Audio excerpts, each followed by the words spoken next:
qu'on a besoin d'avoir des regards un peu plus élargis. Là où l'IA va nous apporter une solution, c'est effectivement d'élargir le scope, d'automatiser et d'aller, qualifier les incidents positifs ou négatifs de manière à voir, suivant le côté prédictif, comment est-ce que c'est capable de se reproduire ou pas.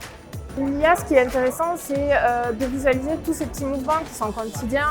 Je parle notamment de la trésorerie, pour réaliser des virements de trésorerie, pour niveler les niveaux de flux. Vous avez un compte qui est un peu faible, un autre qui contient un peu plus de financement, pour que ça soit automatisé, que ce n'est pas à l'utilisateur justement d'aller chercher ces virements à réaliser. Donc vraiment cette automatisation-là qui pourrait être très intéressante.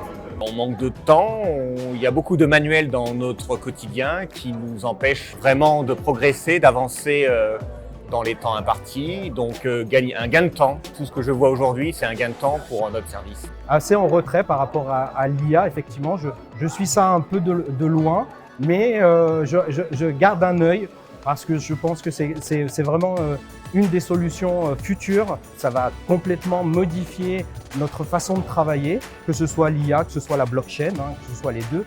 Ma petite vision personnelle, c'est que l'IA va enlever toutes les tâches qui n'ont aucun intérêt. C'est-à-dire d'aller construire un TCD dans un tableau Excel, vous ne produisez rien pour l'entreprise. Ce qui est important, c'est comment vous allez faire pour améliorer votre DSO, votre DPO et ainsi de suite. Donc, tout ce temps que vous allez passer sur des tâches, entre guillemets, sans valeur ajoutée, vous les passez sur autre chose.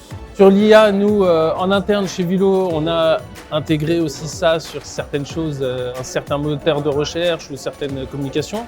Et sur Sedge, on va voir ce qu'ils nous proposent, qu'est-ce qui va être amené avec l'IA, quoi. Dans l'IA, je retiens qu'il y a beaucoup de chantiers en cours chez Sedge et ça nous intéresse, d'autant plus que nous, les prises de trésor, on les gère de façon autonome, c'est-à-dire qu'on ne s'aide pas d'un outil externe et tout ce qui pourra nous aider à construire nos prises de trésor et notamment à repérer les habitudes de l'utilisateur pourra nous faire basculer vers cette nouvelle version et utiliser l'IA comme un levier important dans notre activité. Sans pour autant extraire des milliers de fichiers Excel et prendre une décision au bout de 2 mois d'analyse. Là, effectivement, un gain de temps et des décisions plus rapides.